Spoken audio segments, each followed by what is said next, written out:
jour suivant, c'est dans son dos que Corey pouvait sentir sa colonne vertébrale. C'est dans son dos qu'il pouvait sentir sa colonne vertébrale, sentant qu'il y avait un écho tout le long de sa colonne vertébrale, quelque chose qui lui faisait mal.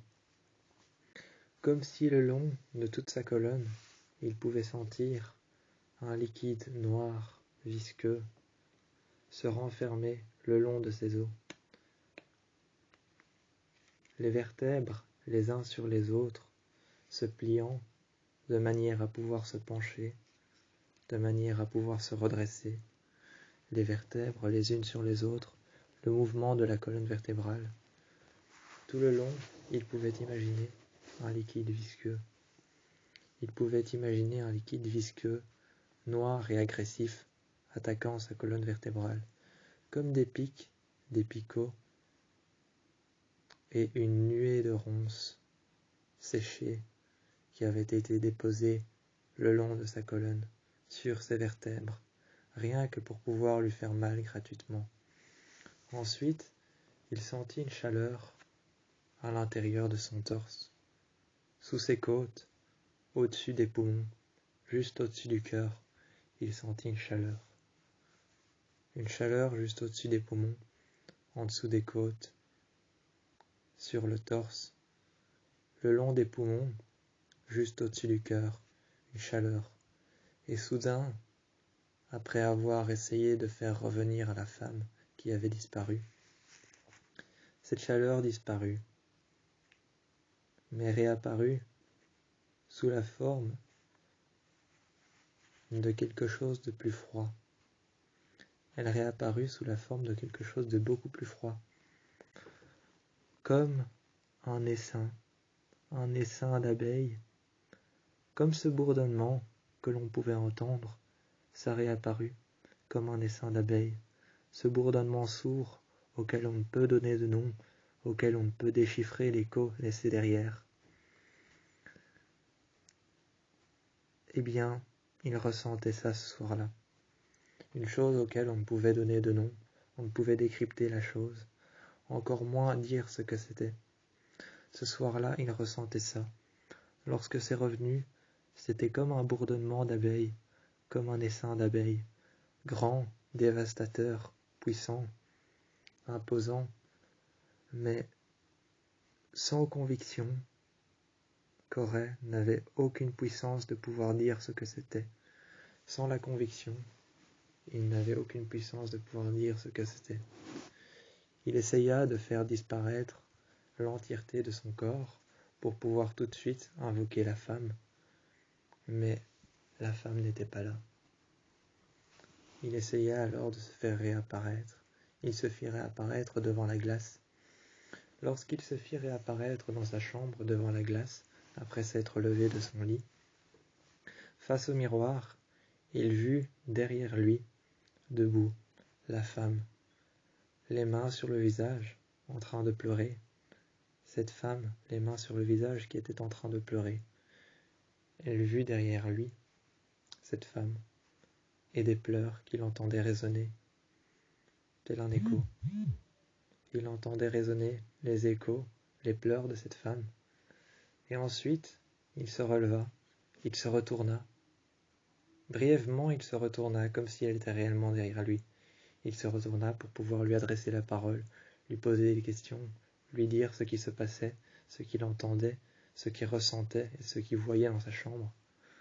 Il se retourna vers cette femme, brièvement, sûrement, assurément. Il se retourna vers cette femme, courut à l'endroit exact où elle était, mais rien, juste le silence. Et quand il arriva exactement à l'endroit où elle était, il ressentit une nouvelle fois cette chaleur à l'intérieur de son torse. Il ressentit une nouvelle fois cette chaleur à l'intérieur de son torse, contre ses poumons, sur les parois de ses côtes, assurément contre son cœur, et ce poison qu'il avait le long de la colonne vertébrale, tel un cancer qui pouvait le ronger de l'intérieur. Il se sentait rongé, seul, rongé jusqu'à l'intérieur de la moelle épinière. Il pouvait se sentir rongé, rongé par quelque chose qu'il ne savait décrire comme étant de la colère, de la haine, ou même une vengeance, comme étant de la haine, de la colère, ou même une vengeance, comme étant une soif de pouvoir, de haine ou de vengeance. Il ne savait comment décrire la chose. Ce n'était pas une soif de pouvoir, ce n'était pas de la haine, de la vengeance, ou encore quelque chose de descriptible, mais il vit, à cet instant précis, que à l'endroit où se trouvait la femme derrière lui dans le miroir, quand il vint à courir, là où elle était exactement, à cet endroit précis, lorsqu'il ressentit à l'intérieur de lui la chaleur, le chaud contre son cœur, lorsqu'il ressentit la chaleur, le chaud qu'il y avait contre son cœur, contre ses poumons, contre ses pectoraux, le long de son torse, de ses côtes, ce chaud qu'il y avait à l'intérieur de lui, du chaud qui ne faisait que augmenter, soudainement, lorsqu'il vit apparaître 2 empreintes contre la vitre. Il s'était dit que la femme était soit à l'extérieur, appuyant les mains contre la vitre, soit à l'intérieur, dans sa chambre, mais il ne la voyait pas encore. Soit à l'intérieur, dans sa chambre, mais il ne la voyait pas encore. Appuyant les mains contre la vitre, soigneusement, réfléchissant à quelque chose, la tête vers le bas, Corrès s'était dit « Soit le chaud que je ressentais a disparu et s'est transformé en un froid glacial à l'intérieur de mes poumons, à l'intérieur de mon cœur.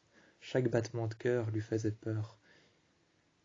Ayant peur que ce soit sa température qui ait baissé, chaque battement de cœur lui faisait peur, de plus en plus peur, comme s'il avait peur pour sa vie que cette chose soit menaçante, ou que sa température baisse et qu'il vînt à mourir seul sur son lit.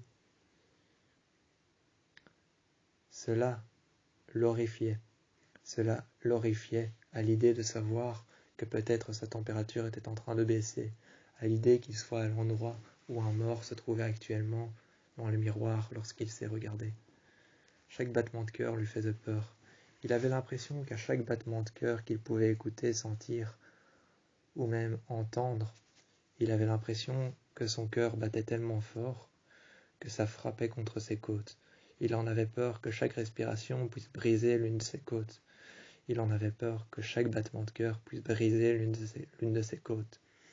Se retrouvant sans côte, sans rien, juste avec un froid glacial à l'intérieur, une colonne vertébrale brisée, un esprit perturbé, se disait-il, ce pourrait être ça le message à passer, ce pourrait être ça qu'il y a dans ma chambre, ce pourrait être ça, quoi d'autre ça pourrait être?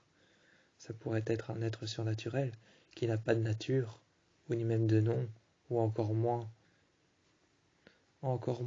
de règles à respecter, car la nature a une règle pour tout. La nature a une règle pour tout, même pour les êtres surnaturels. Sache qu'on a même fait un livre sur les êtres surnaturels, le bestiaire, recueillant chaque être surnaturel de cette ville. Chaque être surnaturel de cette ville est recueilli dans le bestiaire que détient Allison. Allison qui détient le bestiaire, qui est le lieu, le livre dans lequel se retrouve chaque être surnaturel, chaque endroit surnaturel, chaque lieu, chaque espace, de la plus infime ou la plus petite, de la plus grande à la plus soigneuse, de la plus grande à la plus petite, de la plus soigneuse à la plus propre, de la plus infime à la plus grande, du plus grand jusqu'au plus petit. Chaque être surnaturel était répertorié à l'intérieur de ce livre, à l'intérieur de ces pages, chez les Argent, dans la chambre de Allison, sous son lit. Il y avait l'entièreté des êtres surnaturels dans un livre. Alors cette chose était-ce un nouvel être surnaturel que Corrès avait fait venir? Sans le vouloir, cette nuit-là, il devait comprendre, il devait chercher à comprendre comment savoir d'où venait-elle, d'où venait-il, qui était cet être surnaturel, qui était-ce bien avant qu'il ne soit un être surnaturel, d'où venait-il et qui était-il? Il fallait juste le comprendre. Il sortit alors son PC, qu'il mit devant lui, fit de recherche et tomba sur un article. Un article simple et basique. Il fit de recherche sur les échos, qui étaient apparemment des portails, laissant une porte derrière eux pour les êtres surnaturels et les esprits. Les échos étaient une porte pour les esprits et les êtres surnaturels, laissant un écho derrière eux. Chaque personne qui disparaissait ou qui mourait laissait un écho, ce qui pouvait laisser transparaître une porte, et qui à travers cette porte pouvait laisser transparaître un esprit, invisible à l'œil nu, intouchable, impalpable. L'être humain ne pouvait pas le comprendre, le voir, ni même l'entendre. Quelque chose que l'on ne peut pas voir, entendre, ni même comprendre, est incompréhensible pour l'humain. Mais pourtant, Corée en a la certification. Corée en a la certification, car juste devant lui, cette femme était là, le fixait dans le noir. Cette fois-ci, elle n'était pas venue seule. Elle n'était pas venue seule. Cette femme, dans sa chambre, qui lui apparaissait, tenait dans sa main un couteau, lui-même rempli de ce que l'on pouvait apercevoir être du sang, car à travers les nuées de gouttes qui tombèrent de ses cheveux, tels des cheveux mouillés, les nuées de gouttes qui tombèrent, à travers une seule, qu'aurait pu apercevoir que le couteau n'était pas simplement un couteau qui avait été trempé dans de l'eau, qui était mouillé actuellement, telle la lame qui transparaissait à travers la lumière de la lune qui transparaissait à travers la lumière de la lame, la lumière de la lame qui réfléchissait contre la lune. Ce n'était pas qu'un simple couteau, c'était surtout un couteau qui avait été plongé dans du sang. La goutte qui était tombée était une goutte de sang, pas une goutte de pluie. Ce couteau avait été trempé dans un amas de sang. Avait-il servi à quelque chose? À quoi avait-il servi? Seulement, cette femme était entièrement mouillée. Mouillée de quoi?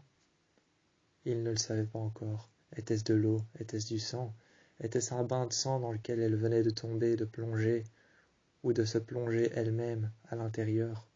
Venait-elle de se jeter à l'intérieur d'un bain de sang, ou était-elle tout simplement sortie la nuit, se donnant la mort, dehors, dans le froid, dans l'obscurité, se donnant la mort dans le froid, dans l'obscurité, dans une ruelle sombre et petite, infime et légère entre deux grands quartiers résidentiels? Elle s'était peut-être donné la mort là-bas.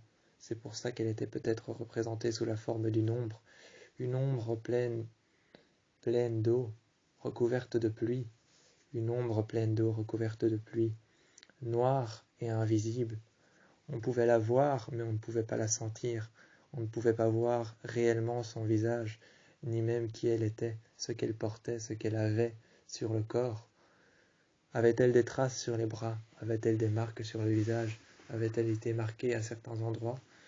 Qui était-elle? On ne pouvait pas l'apercevoir en tant que personne humaine, mais on pouvait l'apercevoir en tant qu'ombre noire et obscure, recouverte d'eau et de sang. S'était-elle donné la mort dans un endroit résidentiel, dans une rue infime, plus petite les unes que les autres? S'était-elle donné la mort là-bas? Et pourquoi avait-elle surgi dans la chambre Pourquoi avait-elle surgi dans la chambre de Corée ce soir-là? Pourquoi avait-elle surgi dans sa chambre? Lui avait-elle apparu? Lui avait-elle murmuré à l'oreille des messages? Lui avait-elle laissé des empreintes de main contre la porte? Pourquoi avait-elle fait tout ça? Pourquoi avait-elle fait tout ça? Que voulait-elle? Que cherchait-elle à trouver? Corée n'avait pas encore d'idée par rapport au fait que cette femme pouvait bel et bien être quelque chose qu'elle recherchait. Cette femme pouvait bel et bien être quelque chose qu'elle recherchait. Il fit alors appel à Lydia, qui vint dans sa chambre le jour suivant pour pouvoir l'aider. Il fit appel à Lydia, qui vint dans sa chambre le jour suivant. Ce qui allait précéder ce jour-là était des plus horribles et des plus sournois.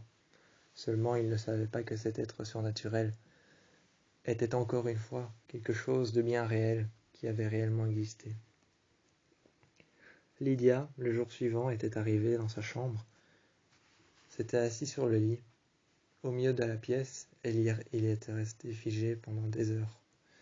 Elle y était restée figée pendant des heures au milieu de la pièce, fermant les yeux, serrant le poing, ouvrant les bras sur les côtés, ouvrant les bras sur les côtés, regardant sur les côtés, à droite et à gauche, la tête penchée, légèrement à droite, légèrement à gauche, les bras figés contre son corps.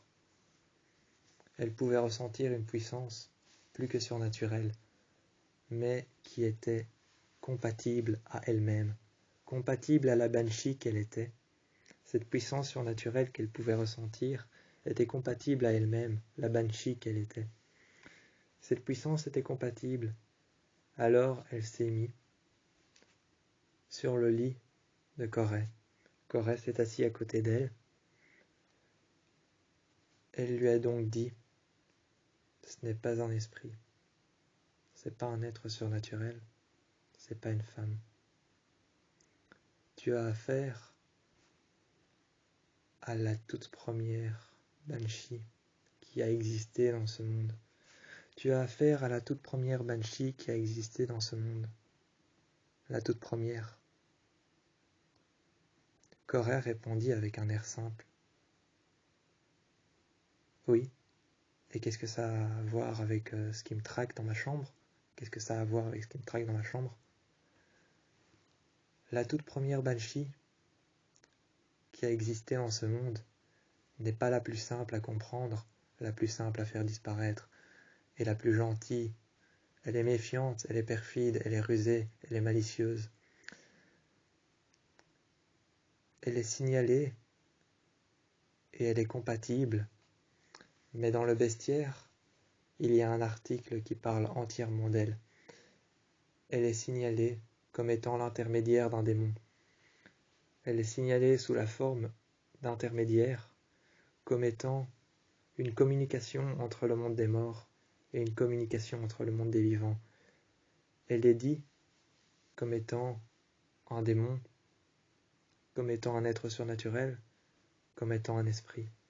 Mais elle n'est ni un esprit, ni un être surnaturel, ni un mort, ni une femme. Elle est juste une banshee, mais elle est plus perfide, plus rusée, plus sournoise que tu ne le crois. Elle va te faire croire des choses, mais il faut que tu trouves le moyen de ne pas croire ce qu'elle va te dire, te faire voir, te faire entendre, te faire ressentir.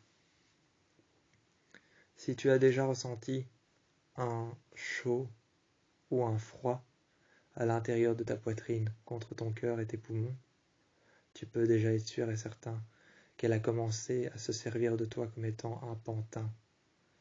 Elle va se servir de toi, s'approcher de toi, de plus en plus. Elle va s'approcher de toi, se servir de toi. Comme étant son pantin, tu deviendras la personne qu'elle va manipuler. Tu deviendras la personne qu'elle va manipuler. Tu deviendras son pantin, son hôte. Et ensuite, elle va essayer de te faire voir, de te faire entendre, de te faire deviner des choses que tu ne comprendras pas. Car perfide et rusée elle est, mais sournoise et intrépide, elle restera. Elle est la banshee. Elle est la banshee, la première ayant mis fin à ses jours. Elle est la première banshee comme étant considérée comme étant un être surnaturel.